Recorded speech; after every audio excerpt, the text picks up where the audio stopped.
जहां आज Dhami cabinet meeting होने जा रही है। अहम ये cabinet meeting, Dhami cabinet meeting जो होगी वो सचिवालय में सुबह 11 बजे से शुरू हो जाएगी। इस मीटिंग में भू कानून में संशोधन प्रस्ताव पर मोहर लग सकती है। साथ ही इस बैठक में राज्य की आर्थिक सर्वेक्षण रिपोर्ट भी पेश की जानी है। बजट, पेपरलेस रजिस्ट्री, परिवहन से जुड़े हुए प्रस्ताव पेश किए जाने हैं। किन किन प्रस्तावों पर चर्चा होनी है, कौन कौन से प्रस्ताव पेश किए जाएंगे, किन प्रस्तावों पर मोहर लग सकती है, इस पर जानकारी हमारे सहयोगी सुनील प्रभात देंगे। सुनील प्रभात, 11 बजे ये धामी कैबिनेट की बैठक शुरू हो जाएगी। बड़ी बातें बताइए, आज किन किन प्रस्तावों पर चर्चा होगी, किन प्रस्तावों पर मोहर लग सकती है, किन प्रस्तावों को पेश किया जाएगा?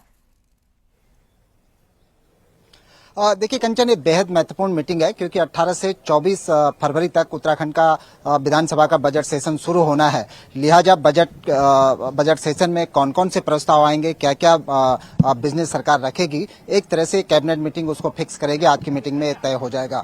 सबसे महत्वपूर्ण आज की मीटिंग में जो आने वाला है, सरकार ने, मुख्यमंत्री पुष्कर सिंह धामी ने ये वादा किया था कि हम बजट सेशन में एक ठोस भू कानून लेकर आएंगे। लगातार इस पर होमवर्क चल रहा था, तो सरकार ने प्रस्ताव तैयार कर लिया है भू कानून में संशोधन का, जिसकी लंबे समय से उत्तराखंड में इसको लेकर जन आंदोलन चल रहा था। इसके बाद मुख्यमंत्री ने लोगों को आश्वस्त किया था कि इस बजट सेशन में हम एक ठोस भू कानून लेकर आएंगे। तो आज उस भू कानून संशोधन का मसौदा कैबिनेट के सामने रखा जा सकता है और ये माना जा रहा है कि कैबिनेट इसको हरी झंडी दे सकती है, जिस पर प्रदेश भर के लोगों की नजर रहेगी क्योंकि ये लोगों की एक बहुप्रतीक्षित मांग रही है।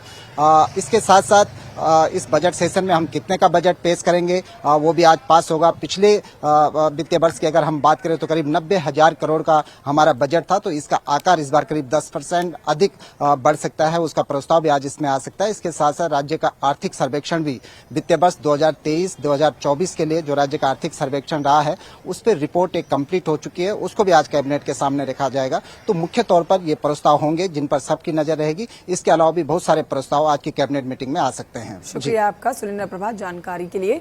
आप नजर बनाए रखिएगा इस बैठक पर। बढ़ते हैं आगे, आपको बताते हैं नैनीताल से भी इस समय एक बड़ी खबर आ रही है, जहां पर राज्य में लागू हुए यूनिफॉर्म सिविल कोड को नैनीताल हाईकोर्ट में चुनौती मिली है और यूसीसी के मामले पर आज सुनवाई होगी। इस याचिका में राज्य और केंद्र सरकार को पक्षकार बनाया गया है। यूसीसी में लिव इन के प्रावधान को राइट टू प्राइवेसी के खिलाफ बताया गया है। साथ ही याचिका में यूसीसी को धार्मिक स्वतंत्रता में बाधक बताया गया है। याचिका में कहा गया है कि ये एसटी और जनजाति समाज पर लागू नहीं होता, तो इसको कैसे समान नागरिक संहिता माना जाए। हमारे साथ हमारे सहयोगी जुड़ेंगे और जानकारी उनसे लेंगे। नैनीताल से ये बड़ी खबर आपको बता रहे हैं क्योंकि राज्य में जो यूसीसी लागू हुआ है, यूनिफॉर्म सिविल कोड, इसको जो चुनौती दी गई है उस पर आज अहम चर्चा की जानी है। नैनीताल हाईकोर्ट में चुनौती मिली है यूसीसी को। आज चर्चा, सुनवाई की जानी है इस मसले पर।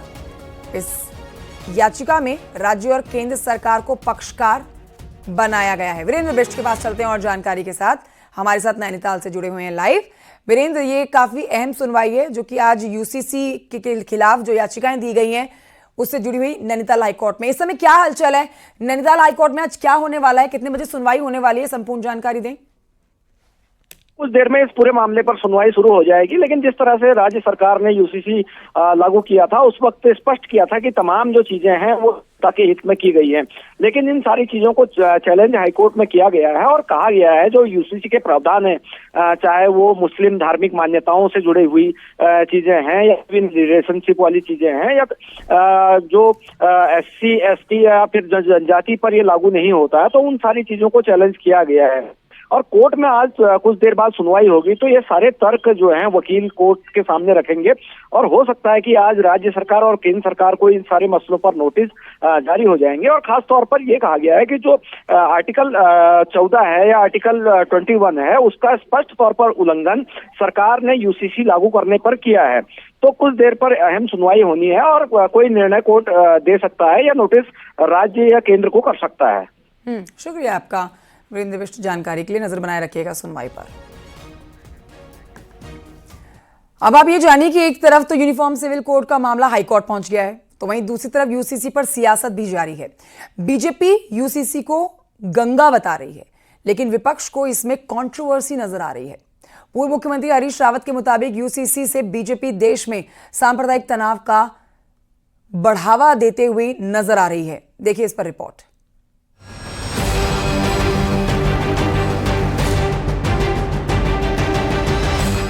यूनिफॉर्म सिविल कोड पर राजनीति जारी है। कांग्रेस इसे मुस्लिम समुदाय को टारगेट करके लाया गया कानून बता रही है। पूर्व सीएम हरीश रावत ने पहली बार खुलकर यूसीसी पर बोला है।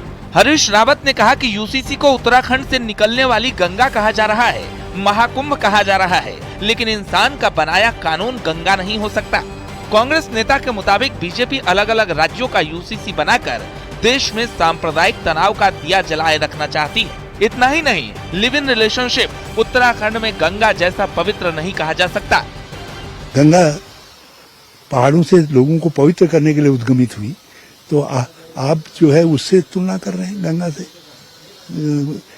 एक राजनीतिक कार्य की जो है उसको महाकुंभ से आप तुलना कर रहे हैं। जो देवताओं का निर्धारित महाकुंभ है, इसका इस्तेमाल टुकड़े टुकड़ों में कर रहे हैं। आज यहाँ की क्या यूसीसी होगी, फिर किसी छोटे और दूसरे राज्य की यूसीसी होगी, ताकि कम्युनल टेंशन का बर्नर, सांप्रदायिक तनाव और असहिष्णुता का दिया इनका जो है जलता रहे। यूसीसी उत्तराखंड में लागू हुआ, जहां देवभूमि में हिंदू समुदाय बड़ी संख्या में है। यही वजह रही कि कांग्रेस के किसी नेता ने इतना खुलकर यूसीसी का विरोध नहीं किया। बीजेपी इसे कांग्रेस का मुस्लिम तुष्टीकरण बता रही है। जिस तरह गंगा सबका भला करती है, वही काम यूसीसी में भी सब समान है। देखिए, हरीश रावत जी की प्रकृति आप जानते हैं कि वो एक मुस्लिम तुष्टीकरण की राजनीति करते हैं, और मैं समझता हूं कि जो यूसीसी का बिल पास किया है उत्तराखंड सरकार ने, वो ऐतिहासिक है और गंगा के समान ही वास्तव में जो है पवित्र है। और क्योंकि जिस प्रकार से गंगा में सभी धर्म जाति के लोगों को समान भाव से गंगा व्यवहार करती है, उसी तरह से यूसीसी का भी सभी धर्म और जाति के साथ व्यवहार है और बराबर उनके लिए नियम है। बीजेपी यूनिफॉर्म सिविल कोड को ऐसी गंगा बता रही है जो उत्तराखंड से निकलकर दूसरे राज्यों में जाएगी और सबके लिए कानून की बात होगी। लेकिन यूसीसी को गंगा बताने की बात विपक्ष को समझ नहीं आ रही। विपक्ष इसे सिर्फ सांप्रदायिक तनाव बनाए रखने का बीजेपी का एजेंडा बता रहा है। कोटद्वार से अनुपम भारद्वाज के साथ दीपांकर भट्ट, न्यूज़ 18, देहरादून।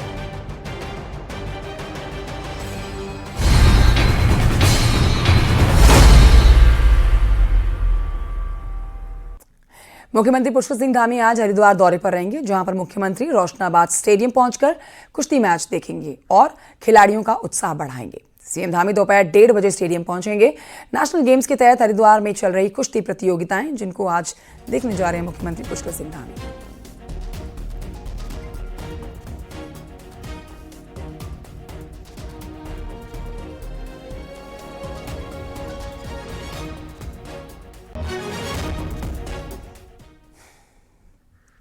देहरादून में नेशनल गेम्स के तहत आज 5 इवेंट होने जा रहे हैं। आप जान लीजिए कि आज कौन कौन से 5 इवेंट होंगे। आज जूडो खेला जाएगा, जिम्नास्टिक होगा, एथलीट की एक्टिविटीज होंगी, नेटबॉल, टेबल टेनिस, ये इवेंट आज होने जा रहे हैं। वहीं आपको बताएं कि एथलेटिक्स का आज फाइनल होगा, जिसमें गोल्ड के लिए उत्तराखंड के खिलाड़ी दमखम दिखाएंगे।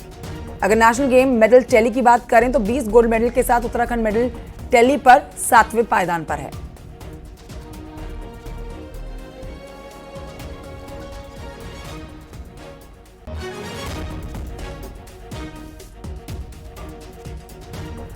चारधाम यात्रा की अब बात करते हैं। चारधाम यात्रा में भीड़ को देखते हुए इस बार पहले 1 महीने कोई वीआईपी दर्शन नहीं होगा। चीफ सेक्रेटरी की तरफ से इस बाबत एक लेटर सभी राज्यों को जाने वाला है, यानी कि शुरुआत के 1 महीने तक हर कोई सामान्य यात्री ही यहां पर पहुंचेगा, कोई वीआईपी दर्शन नहीं कराया जाएगा। रिपोर्ट देखिए।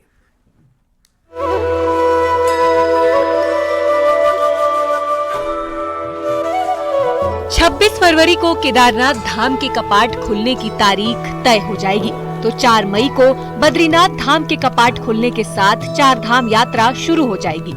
बीते साल यात्रा शुरू होने के साथ ही धामों में श्रद्धालुओं की भीड़ जुट गई थी। ऊपर से वीआईपी दर्शन के वक्त भीड़ को रोकने पर बवाल तक की नौबत आ जाती है। यही वजह है कि इस बार यात्रा शुरू होने के 1 महीने कोई वीआईपी दर्शन नहीं होंगे। निर्णय ये हुआ है कि कपाट खुलने से 1 माह तक किसी भी प्रकार के वीआईपी वीवीआईपी दर्शन को हम अनुमन्य नहीं करेंगे। यदि वो सामान्य नागरिक के रूप में आना चाहें तो उनका स्वागत है, लेकिन उन्हें किसी भी प्रकार का स्पेशल प्रिविलेज या उनको कोई प्रोटोकॉल जैसी चीजें नहीं दी जाएंगी। यदि आम श्रद्धालु की तरह आना चाहें तो उनका यहाँ देवभूमि में स्वागत है। यात्रा के 1 महीने में कोई वीआईपी आने का प्लान ना करे, इसके लिए जल्द चीफ सेक्रेटरी की तरफ से सभी राज्यों को लेटर भेजा जाएगा। गढ़वाल कमिश्नर विनय शंकर पांडे के मुताबिक मुख्यमंत्री के साफ निर्देश हैं कि जो भी 4 धाम आए सबको दर्शन का मौका मिले, इसलिए अभी से व्यवस्थाएं ठीक की जाएं। क्राउड मैनेजमेंट को लेकर काफी मुख्यमंत्री जी भी गंभीर हैं। उनका ये कहना है कि देवभूमि में जो भी लोग यात्रा करने आए सबको दर्शन का मौका मिले, यात्रा सहज हो, सुगम हो, सुरक्षित हो और उनका तहे दिल से स्वागत किया जाए। 6 महीने खुलने वाले 4 धाम में पहले दिन से दर्शन की होड़ होती है, तो वीआईपी दर्शन से लेकर दर्शन तक के लिए बड़ी बड़ी सिफारिश होती है। ऐसे में शुरुआत के 1 महीने सबको दर्शन हो सके, वीआईपी दर्शन पर रोक लगाने का फैसला अभी से ले लिया गया है। दीपांकर भट्ट, न्यूज़ 18, देहरादून। और ये बढ़ते आगे कुछ और खबरें आप तक पहुंचाते हैं। हरिद्वार से खबर, जहां पर देर रात पुलिस और बदमाशों के बीच मुठभेड़ हुई है, जिसमें 2 बदमाश गोली लगने से घायल हो गए हैं। देर रात के इस ऑपरेशन की तस्वीरें भी आप देख रहे हैं। घायल बदमाश जिला अस्पताल में संविदा पर तैनात डॉक्टर गोपाल गुप्ता, जिसकी हत्या में शामिल ये बदमाश बताए जा रहे थे, अब धर दबोचे गए हैं। मुदस्सिर और समीर नाम के ये दोनों बदमाश, जिनके पैर में गोली लगी है, अब जेल में डाल दिए गए हैं। दोनों आरोपी मुजफ्फरनगर के रहने वाले हैं। इलाज के लिए बदमाश को जिला अस्पताल में भर्ती कराया गया था, लेकिन अब जेल में डाला गया है। एसएसपी प्रमेंद्र सिंह डोभाल ने जिला अस्पताल पहुंचकर पूछताछ की है इनसे।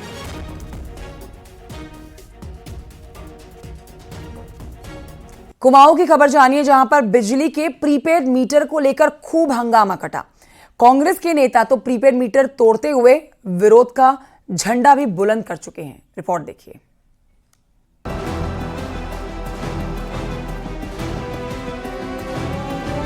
किच्छा से कांग्रेस विधायक तिलकराज बेहड़ ने रविवार को बिजली के मीटरों पर कुछ इस अंदाज में अपना गुस्सा निकाला। बेहड़ प्रीपेड मीटर लगाने के फैसले से नाराज हैं और इसे जन विरोधी फैसला करार दे रहे हैं और उन्होंने इस लड़ाई को अब आगे बढ़ाने का ऐलान कर दिया है। तो ये लड़ाई है, ये बिल्कुल गलत है। गरीबों के लिए इस ऊर्जा प्रदेश के लिए भी अच्छा नहीं है।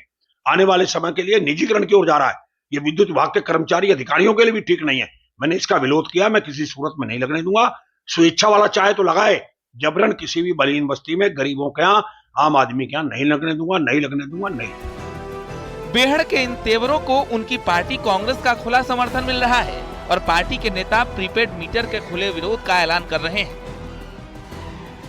तो प्रीपेड मीटर तो जनता की जेब में डाका डालने के लिए लाया जा रहा है और इसको कतई भी कांग्रेस की जो जितने विधायक हैं, कांग्रेस के संगठन के लोग हैं, कतई टॉलरेट नहीं करेंगे।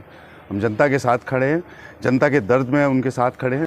दरअसल सरकार ने पुराने बिजली मीटरों को बदलने का फैसला लिया है, लेकिन कांग्रेस शुरू से ही प्रीपेड मीटर्स का विरोध कर रही है।